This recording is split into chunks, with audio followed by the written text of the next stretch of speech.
백성들이 바라고 기다림으로 모든 사람들이 요한을 혹 그리스도신가 심중에 생각하니 요한이 모든 사람에게 대답하여 이르되 나는 물로 너희에게 세례를 베풀거니와 나보다 능력이 많으신 이가 오시나니 나는 그의 신발끈을 풀기도 감당하지 못하겠노라. 그는 성령과 불로 너희에게 세례를 베푸실 것이요. 아멘. 기도하겠습니다. 하나님 아버지, 날마다 숨쉬는 순간마다 하나님이 지켜주셨는데 우리의 기억은 오래가지 못하고 사람이 지나온 시간이란 것은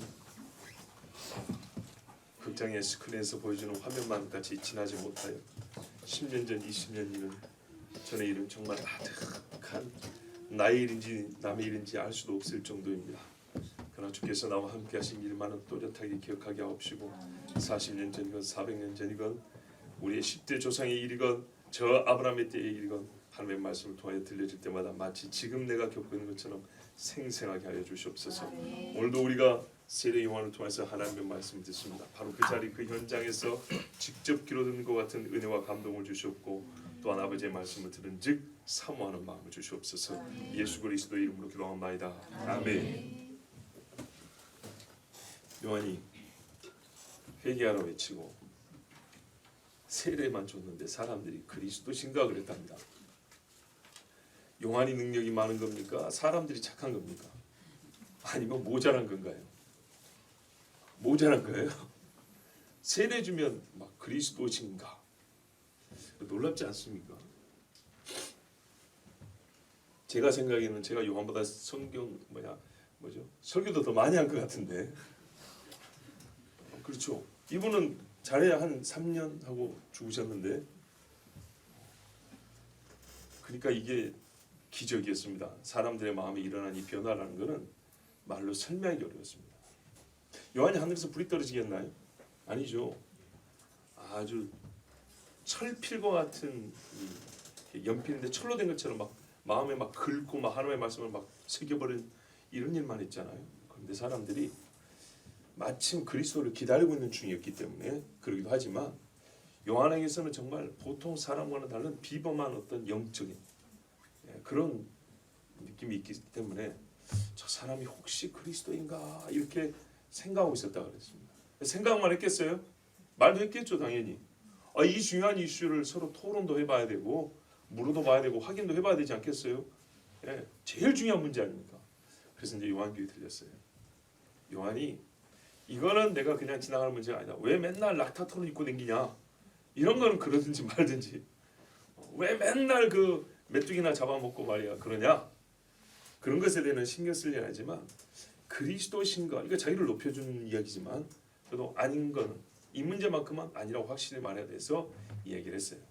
대답을 들어보면 16절에 나는 물로 너에게 세례를 베풀거니와 나보다 능력이 많은 시간 오시다니 나는 그의 신발끈을 풀기도 감당하지 못하겠노라. 그는 성령과 불로 너에게 세례를 베푸실 것이요. 이렇게 대답하면서 결론은 뭡니까? 나는 그리스도가 아니다. 그러면서 아닌데 내가 그분이 아닌 결정적 이유가 뭐라고 말했습니까? 대답하기 곤란하실 것 같아서 보기를 드릴게요. 세례에 있습니까? 능력이 있습니까?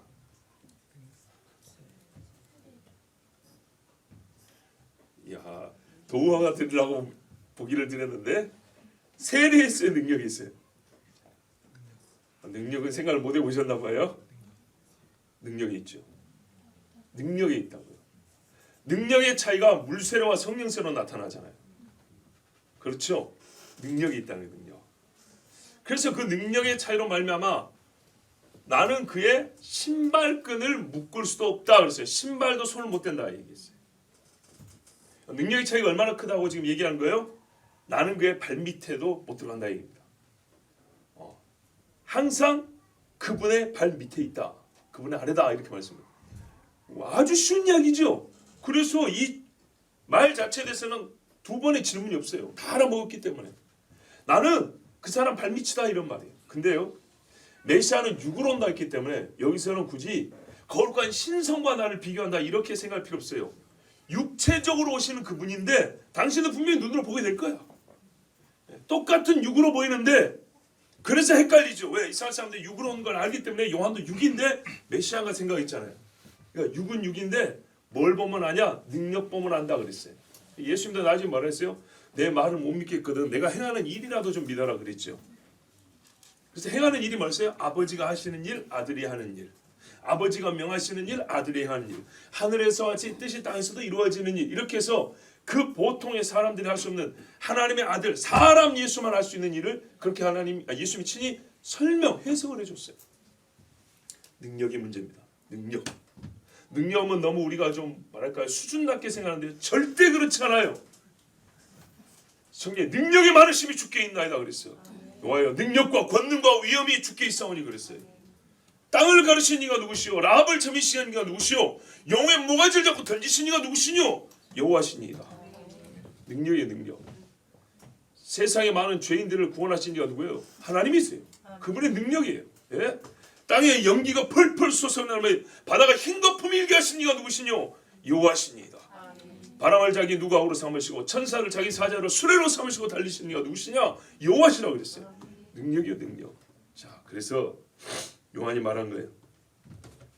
그분은 나하고 결정적 차이인데 능력이 더 차이가 있다.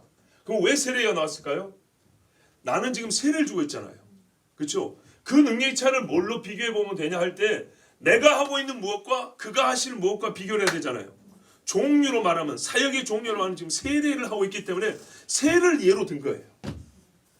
세례만이 차이가 있는 게 아니고 모든 면의 능력의 차이가 있지만 같은 인간으로 보일지라도 하나님의 아들 인간 예수와 사간의 아들 인간 요한은 완전하게 달라요.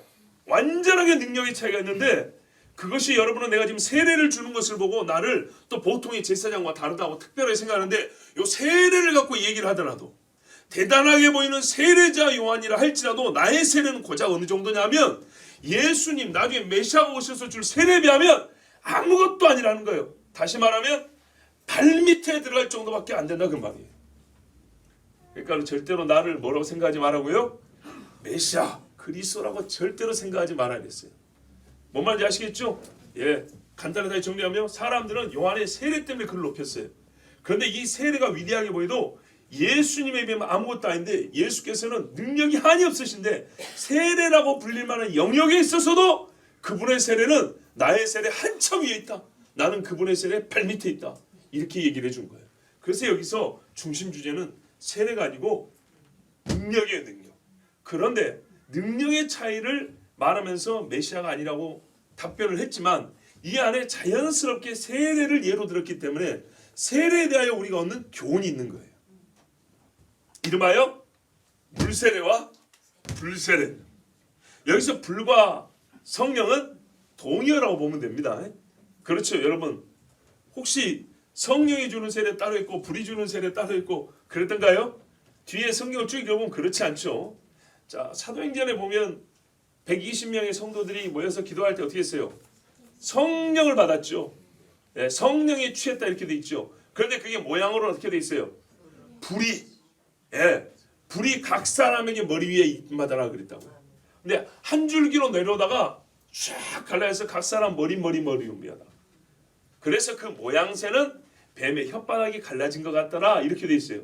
사탄의 영이라고 또 이렇게 해석하면 큰일 납니다. 모양만 얘기한 거예요. 모양만 이해하기 쉽게 이렇게 오다가 이렇게 가르치면 한 성령이라는 거예요. 한 성령이 불기둥으로 강하게 쫙 내려오다가 각 개인에게 임하는 것을 그렇게 뱀의 혀처럼 갈라졌다 했어요. 그럼 뭐라고요? 불이라고 그랬고 이어서 성령에 취한 사람이라고 이렇게 인정을 받았고 바로 이것을 요엘이 예언한 바 그 말씀이 지금 우리에게 이루어졌다 이러고 베드로가 친히 그 성령의 감동을 받아서 궁금해하는 사람들에게 설명을 해줬어요. 자, 그러므로 성령과 불은 하나입니다. 그러니까 크게 보면 뭐가 나눠지죠? 물과 불, 성령 이렇게 두 개로 나눠지죠. 예, 사도 요한의 답변을 우리가 이미 알았지만 이 답변 안에서 세례에 대한 교훈이 더불어 주어지기 때문에 오늘은 사실 답변이 어려워서가 아니라 이 세례에 대한 교훈이 우리에게 의혹이 있고 헷갈리는 부분이 있어서 이 문제를 조금 더 여러분에 설명해 드리려고 합니다. 전에도 아마 세례 또는 방언에 관하여 설교한 적이 있는데 오늘 주어진 말씀이니까 다시 한번 생각해 보시죠. 여러분, 세례, 물로 세례를 준다 그랬고 불과 성령으로, 그냥 쉽게 지금부터 그냥 불세례 또는 성령세례 둘 중에 하나만 부를게요.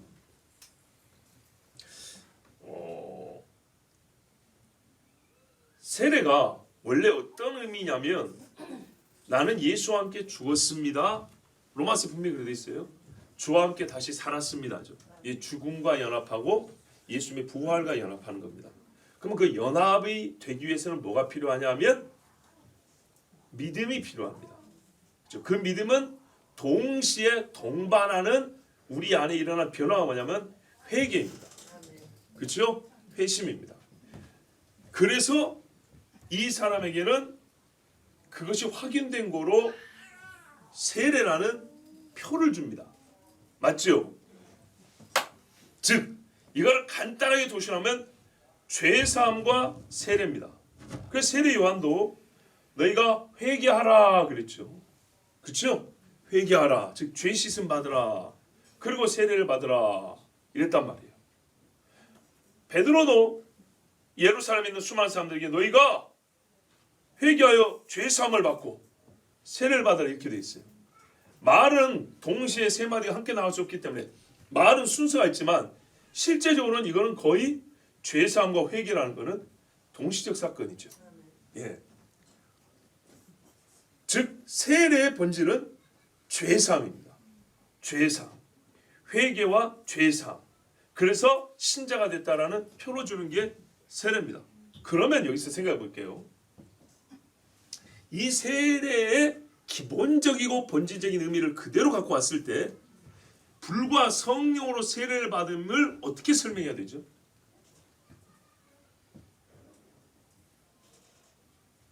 어떻게 설명해야 됩니까? 불이 나를 회개케 한다? 성령이 나를 죄사함을 준다 아닙니까? 아니라니까요. 세례는 표라니까요. 표. 그러면 불이 표를 준다? 성령이 표를 준다 아닙니까?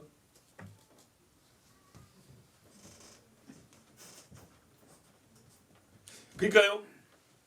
제가 그냥 여러분의 설명을 풀어서 해드릴게요. 세례가 죄사함의 의미를 갖고 있지 않습니까? 그래서 물로 세례를 받았어요.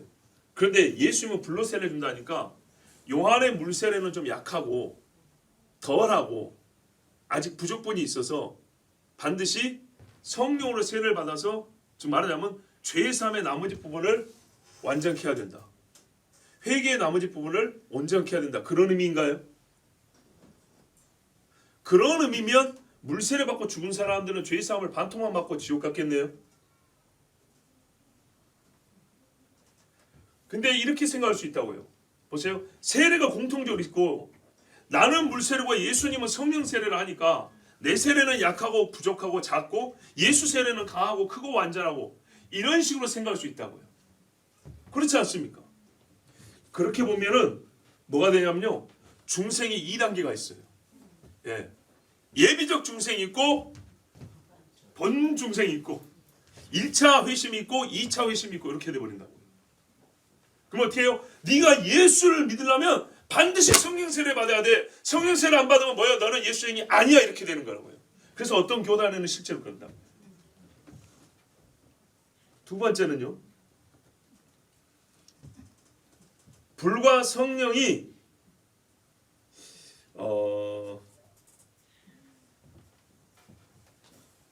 죄사함을 더 온전히 준다는 것이 아니고요. 세례가 갖고 있는 의미가 죄사함을 얻었다만 있는 게 아니고 죄사함을 얻은 사람이라는 데가 있어요. 사람. 그렇죠. 사람. 세례 받은 사람은 죄사함을 받은 이제 하나님의 자녀가 된 사람이에요.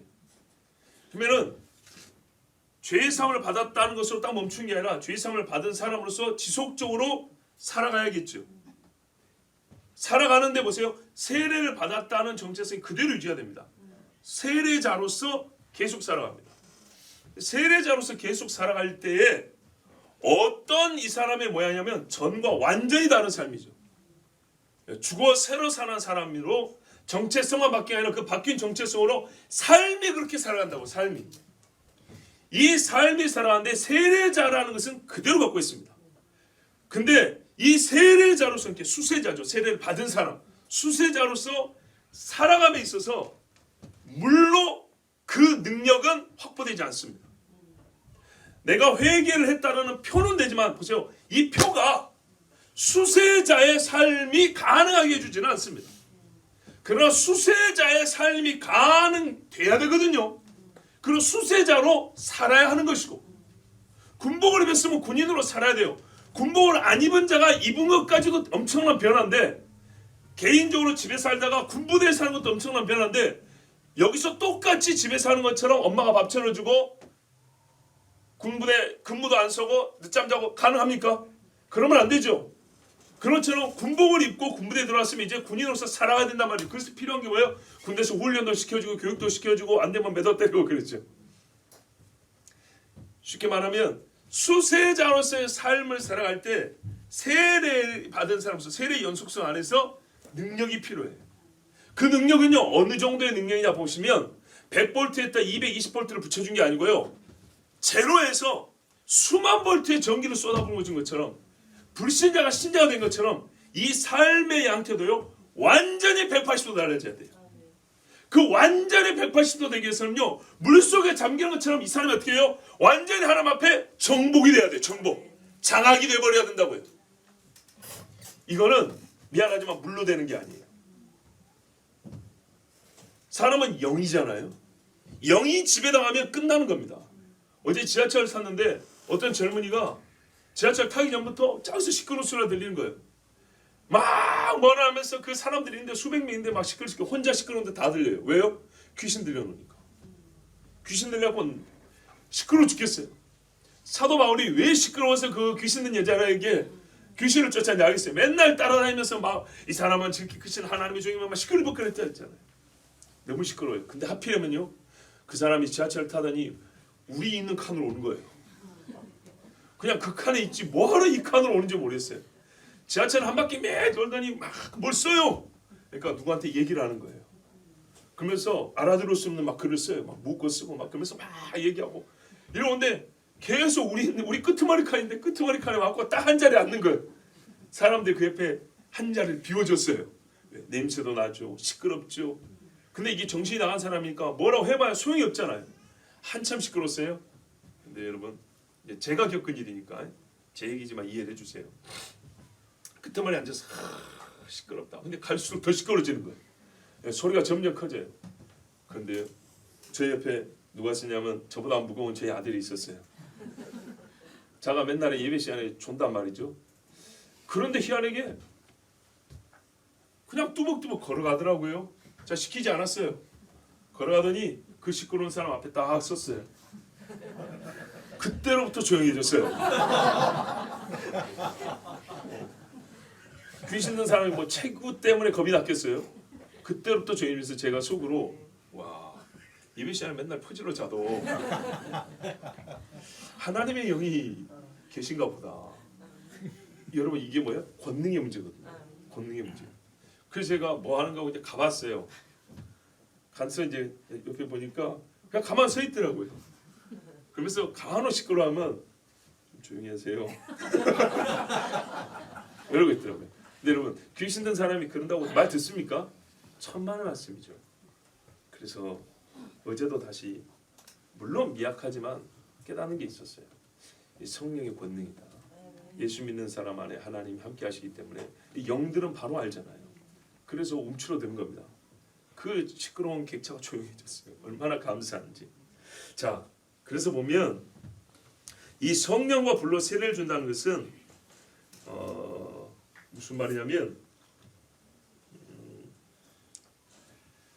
성령으로 말미암아 회심한 자에게 회심한 세례받은 사람으로서 살아갈 강력한 능력이 임했다는 얘기입니다. 능력.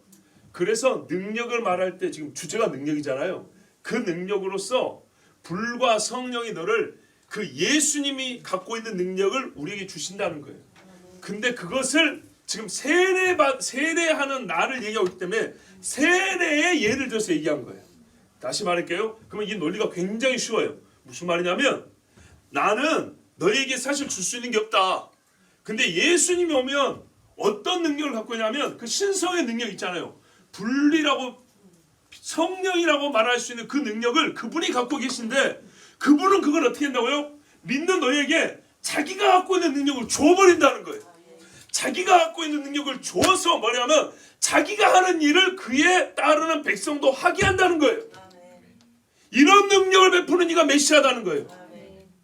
그래서 말하자면 나는 세례를 주는데 이 물세라는 것이 여러분의 회심의 증거는 되지만은 회심한 사람이 살게 하는 능력도 못 줘요. 표예요, 표. 그러나 예수는 이 세례를 갖고 얘기를 할 때도 세례받은 당신들이 예수님처럼 살아가게 강력한 능력을 보여준다는 말로서 지금 세례를 써는 거지. 세례가 1차 세례가 있고 2차 세례가 있고 그런 말은 아니에요. 그래서 예수님이 제자들에게 뭐라 그랬습니까? 너희가 나보다 더 큰 일을 하리니 뭐하면 성령이 임하시면. 성령으로 풀장을 만들고 들어갔다 나온 게 아니고 제가 여기다가 기름을 갖고 불을 붙인 다음에 불만을 하고 성령 이렇게 불세를 주고 이런 게 아니에요. 그런 게 아니고 능력 주심을 표현하는 것이 바로 성령과 불로 임하실 것이었는데 그 임함의 극적인 변화가 어떤 정도냐 할 때 세례받기 전과 세례받은 후의 극적인 변화처럼 이 능력에 임하면 세례받은 그 변화와 같이 너는 완전히 순전히 인간적인 능력으로 살던 사람에서 순전히 그리스도의 능력으로 사는 사람으로 바뀐다는 말이에요. 이 증거가 사도들에서 나타났잖아요. 자,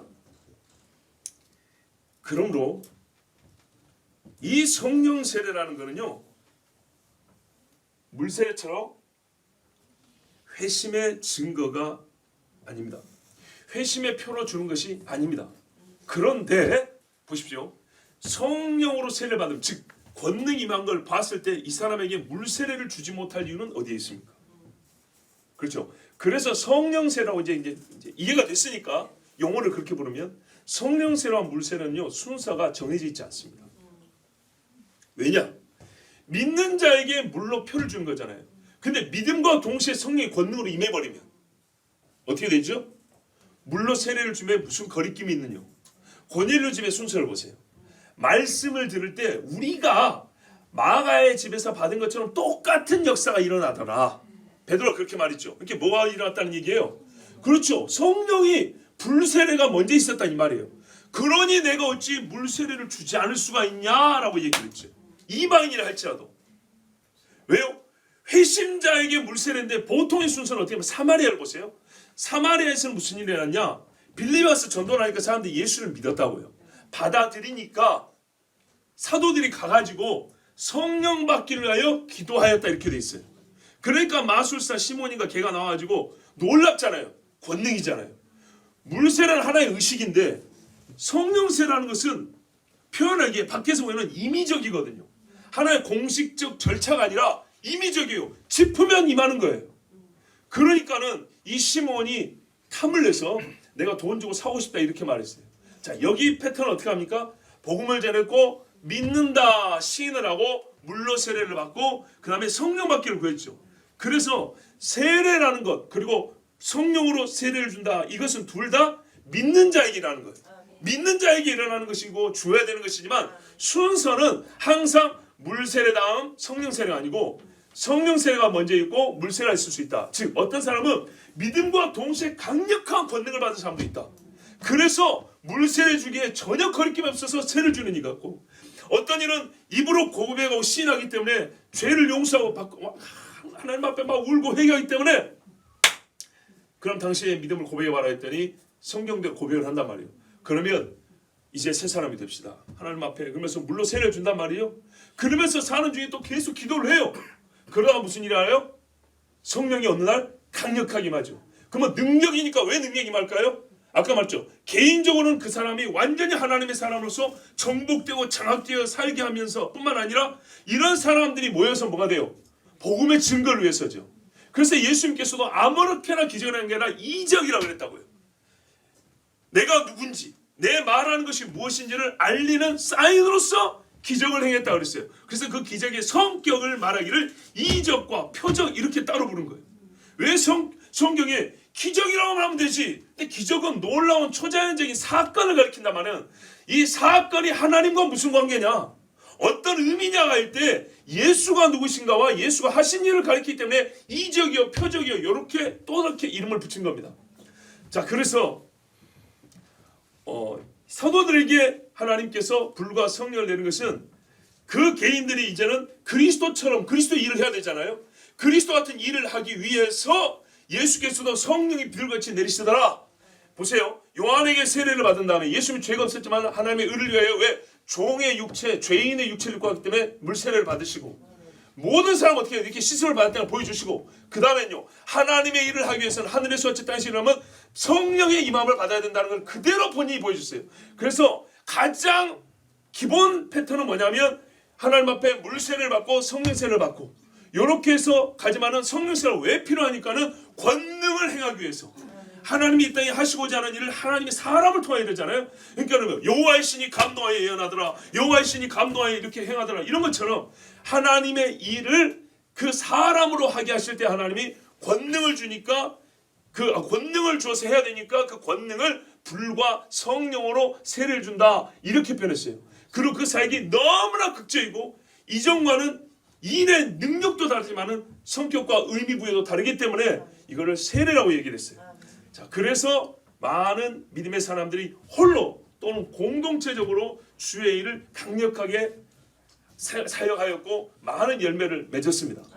자, 그러므로 우리가 성령으로 세례를 받는 것, 불로 세례를 받는 것 구해야겠죠.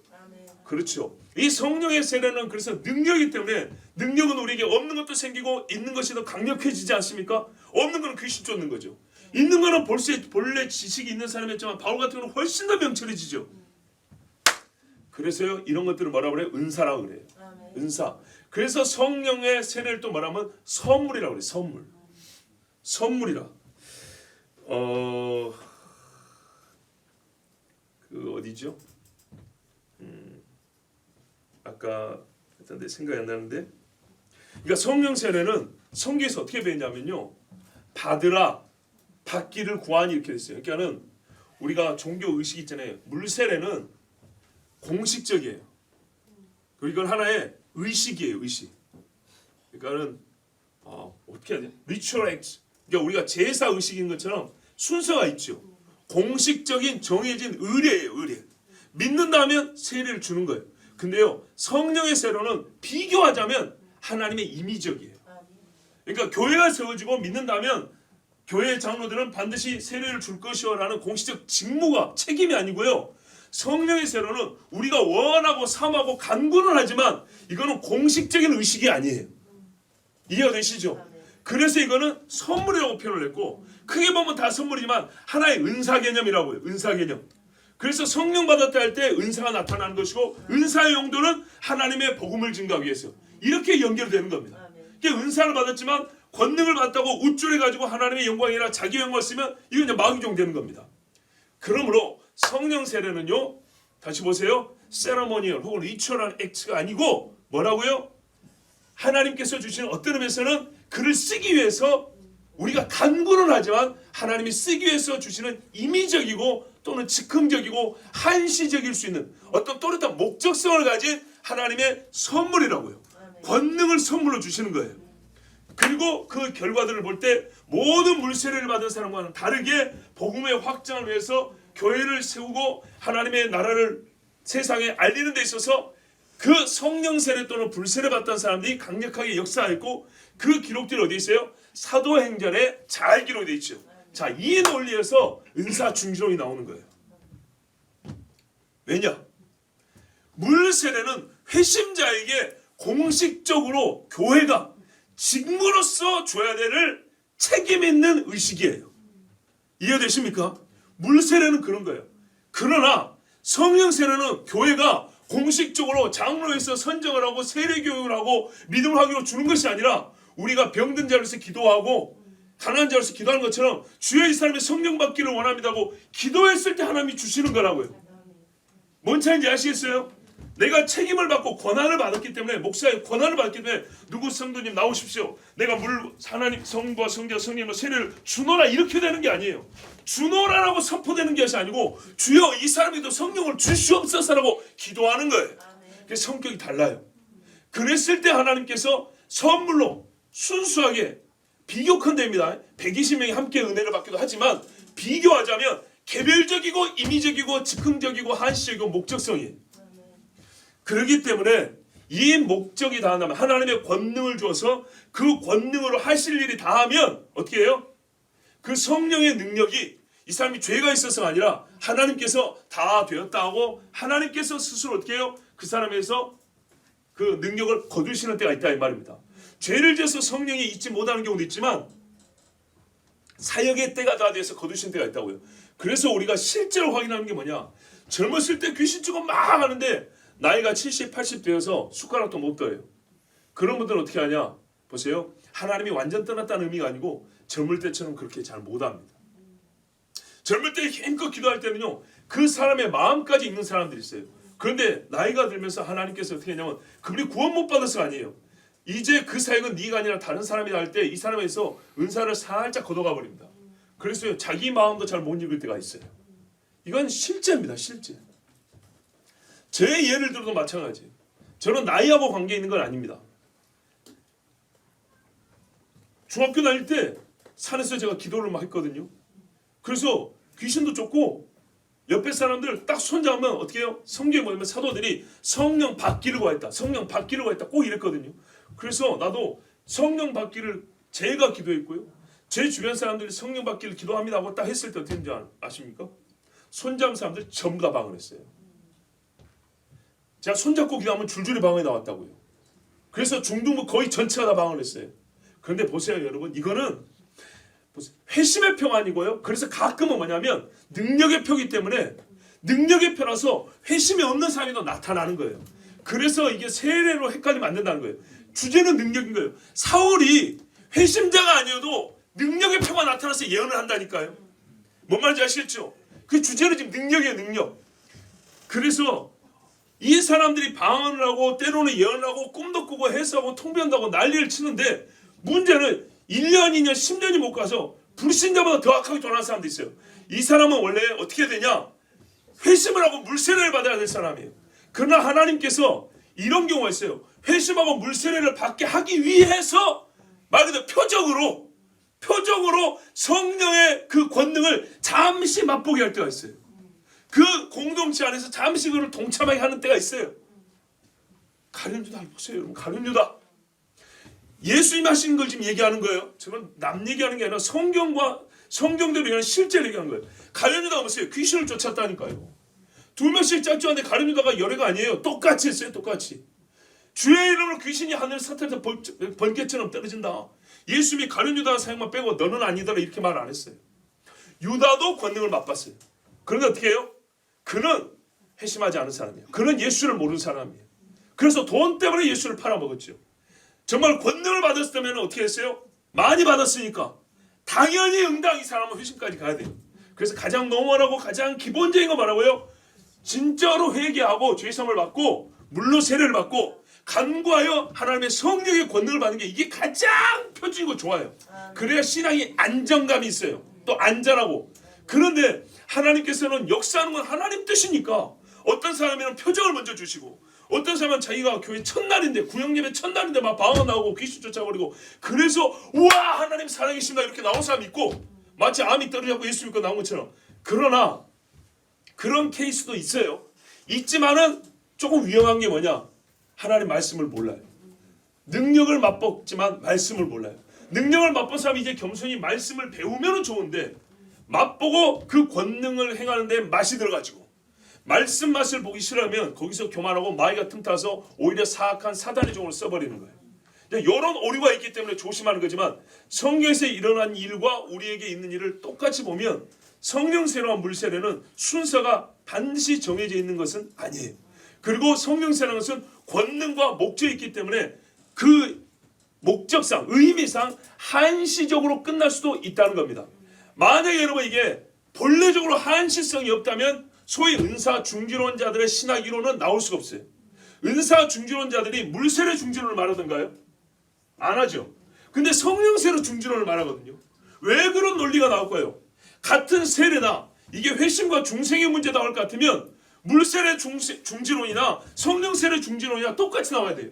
근데 성령세례 중진론만 얘기하는 것, 곧 바꿔 말하면 은사 중진론만 얘기하는 것, 이유는 뭐냐면 본래 성령세례가 회심과 중생의 문제가 아니고 능력의 문제였기 때문이에요.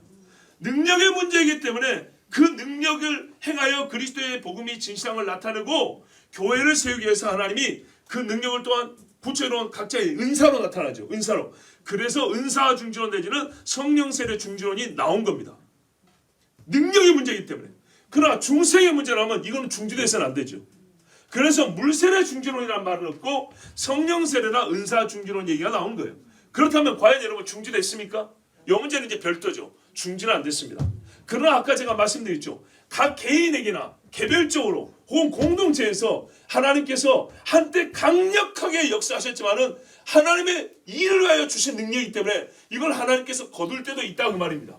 다시 주실 수 있고 거둘 때도 있어요. 그러나 물세례는 거두고 패하고 이런 것이 없어요. 맞습니까? 성령 세례는 주시기도 하고 하나님께서 그 권능을 살짝 약하기도 하시고 더 줄 수도 있고 그렇습니다. 왜? 이거 선물이니까. 그래서 하나님 바울이 말해요. 너희는 더 큰 은사를 사모하라 그랬잖아요. 사모하고 기도하는 자에게는 하나님이 더 크게 주십니다. 그러나 때가 되면 하나님께서 거둘 때도 있다는 것. 이것을 중지라고 생각하면 안 됩니다. 왜냐하면 하나님이 그에게서는 거두지만 또 다른 사람은 여전히 주시기 때문에. 마지막까지 은사 중지론, 성령 세례 중지는 없습니다. 다만 하나님께서 세우고자 하는 종들과 일하고자 하는 역사에 따라 누군가에게 주시고 누군가에게 주지 아니하시고 누군가에게 더 주시고 누군가에게는 이제는 거둘 때가 됐다. 너는 좀 이제 쉬어라 해서 하나님이 거둘 때가 있다는 것. 이 차이가 있는 것이지 성령으로 권능을 주시고 은사를 주신다는 것 자체가 중지됐냐? 천만의 말씀입니다. 절대 그렇지 않습니다. 그래서 마지막 날에도 수많은 믿음의 사람들이 영적 전쟁을 강력하게 할 수 있는 거고요. 주시기 때문에. 두 선지자가 나와서 예루살렘에서도 큰 권능을 행하고 외칠 수 있는 겁니다. 그들의 권능은 엘리야와 같고 에녹과 같고 모세와 같은 그런 권능을 행합니다. 즉 불로 임할 때서 불로. 자, 그러므로 우리가 오늘 이 물세례와 성령세례에 대해서 많이 좀 알게 됐는데요. 물세례는 뭐라고요? 회심으로 말해서 그리스도에 표현하면 피와 연합한 거고 성령세례는 것은 그의 능력적 연합, 권능의 연합입니다.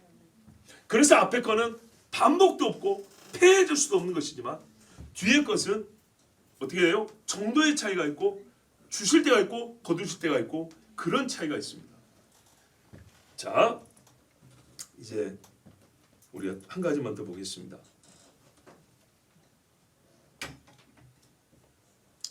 그러면 성령 세례를 받지 못한 사람, 이 사람은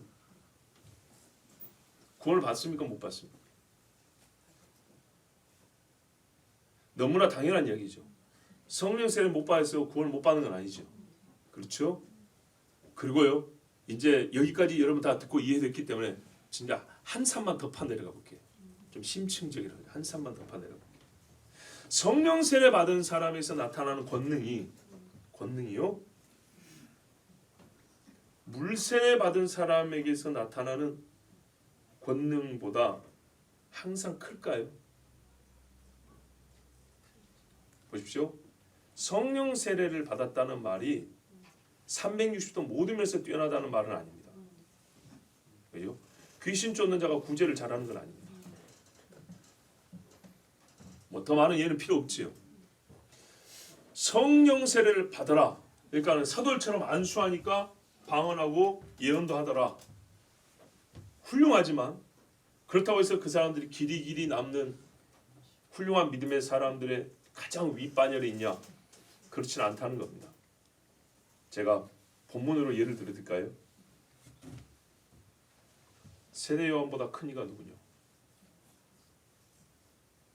보세요. 세례 요한보다 큰 이가 누구냐? 세례 요한이 뭐 했어요? 물로 세례 줬어요. 수많은 선지자가 죽은 자도 살렸어요. 엘리야 엘리사가 표적등했어요. 불로 하나님 앞에 쓰임받은 사람이었어요. 예수께서 하신 말씀이 여자가 난 자 중에 요한보다 큰 이가 없나니.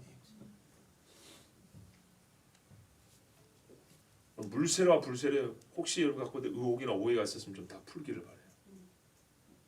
분명히 다릅니다. 그러나 신자에게 이 두 가지가 다 있어야 됩니다. 왜냐 우리가 예수 믿고 끝나는 게 예수 믿고 살아야 되기 때문에. 예수 믿고 사는 것이 도덕성의 우위가 아니라 하나님 나라의 일을 해야 되기 때문에 반드시 하나님의 나라는 하나님의 권능이 있어야 됩니다. 성령 세계를 받기를 서로 구하고 기도해야 됩니다. 그러나 잘못하면 어떻게 돼요? 이게 광명의 천사로 가장한 사탄 노릇할 수 있는 거예요. 그래서 우리는 다시 정말 진짜 본질 없는 가장 근본 세례로 돌아가야 되는 거예요. 우리가 하나님 앞에 회심하고 물로 세례를 받았다는 것이 어떤 의미에서는 다라고 생각할 수 있을 정도가 돼야 돼요. 그런 사람에게 성령의 세례 곧 은사가 주어지면 이 사람은 바르겠어요. 요한이요 뭐라 했습니까? 그가 들에 가면서요 성령으로 충만했다 그랬어요. 뱀의 혀같이 갈라지는 그런 표현은 없었지만 요한은 성령 충만했어요. 근데 뭐 했습니까? 이리 와봐 전부 다 대가리 박고 그랬나요? 안 그랬어요. 그렇게 한 사람들 다 욕하는 건 아니에요. 굉장히 절제했어요. 자기가 해야 할 본분만 했어요. 그렇죠? 그래서 나는 그리스도의 길을 예배하는 자라고 했어요. 그럼 여러분 그냥 얘기해 볼까요? 요한이 귀신들에 더러운 시간 나가고 있으면 나갔을까 안 나갔을까요? 나갑니다. 나가. 왜 안 나가요? 나가지. 요한이 그 일은 내가 지금 할 일이 아니다 그 말이에요. 요한이 할 일은 뭐예요? 너는 사람들에게 회개하라 천국에 가까이 왔느니라 하나님의 어린 양이 왔다는 걸 알리고 그를 맞을 준비를 하라는 걸 했어요. 아무리 빼어나고 훌륭해도 네가 할 일은 그걸 했어요. 그것을 위해서 하나님의 영의 충만함이 그에게 주어졌어요. 그래서 그는 물로 세례를 줬어요. 사도들처럼 안진뱅이 일으키지 않았어요. 그러나 그가 한 일을 누가 작다리요? 누가 성령에 충만해서 방언하고 그레데 사람의 말하고 아라비아 말하고 헬란 말을 하고 죽은 자를 벌떡벌떡 일으키고 안진뱅이를 일으키고 눈을 뜨게 하는 그 사람보다 누가 요한을 작다리요? 그러므로 여러분 서로 비교하지 마세요. 너는 물세례만 받았니? 나는 막 성령으로 막 이거는 마귀 노릇하는 거예요. 그러나 사모하기는 어떻게 해야 돼요? 사도들의 사역을 보세요. 권능이 필요하기 때문에 가서 성령 받기를 구했더니 하나님이 선물로 주셨더라 이렇게 했죠. 그리고 예수님도 보세요. 너는 성령을 받으라 이랬죠. 그래서 우리의 원함은 어디까지 가야 되냐? 원함은 반드시 성령으로 세례받아 권능을 입고 더러운 귀신과 싸우기까지 죄와 싸우기까지 가야 되지만 그것을 우위에 놓고 교만해지면 말하자면 우리가 세례 요한을 비웃고 깔보는 사람과 같은 인간이 되는 거예요. 그렇게 되면 안 됩니다. 세례 요한과 같이 하나님의 일을 해야 되는 것이죠. 이 사람처럼 성령의 불세례를 받은 사람은 오히려 본을 받기를 요한과 같이 본을 받아서 주의 일을 해야 되는 겁니다. 이래하면 우리가 하나님께 영광을 돌리게 될 것이고요. 이 마지막 때에도 하나님 살아계심을 나타내는 하나님의 백성이 될 것입니다. 우리가 이 시간에 함께 기도하는 것은 하나님 알았습니다. 이제 알았으니까 우리에게도 성령을 주시옵소서. 예수 믿는 회심의 성령, 권능의 성령이 필요합니다.